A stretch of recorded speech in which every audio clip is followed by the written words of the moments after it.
السلام علیکم ویورز۔ ماہ رمضان المبارک کے احکام و مسائل۔ ماہ رمضان اب بہت جلد آنے والا ہے۔ اس کے متعلق ایک پیارا سا حدیث نبوی آپ لوگوں کے سامنے پیش ہے۔ سیدہ عائشہ رضی اللہ عنہا جوزہ نبی صلی اللہ علیہ وسلم سے مروی ہے کہ نبی صلی اللہ علیہ وسلم نے مسجد میں نماز پڑھی، یعنی رمضان کی رات میں قیام فرمایا، تو لوگوں نے بھی آپ کے ساتھ نماز پڑھی۔ آپ نے اگلی رات پھر نماز پڑھی تو لوگ بھی بہت ہو گئے۔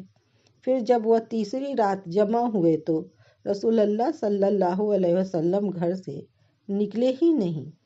جب صبح ہوئی تو فرمایا، تم نے جو کیا وہ میں نے دیکھا ہے، اور مجھے تمہاری طرف نکلنے سے بس یہی معنی رہا کہ مجھے اندیشہ ہوا کہ کہیں یہ نماز تم پر فرض نہ کر دی جائے، اور یہ رمضان کی بات ہے۔ سنن ابو داؤد، حدیث نمبر 1373۔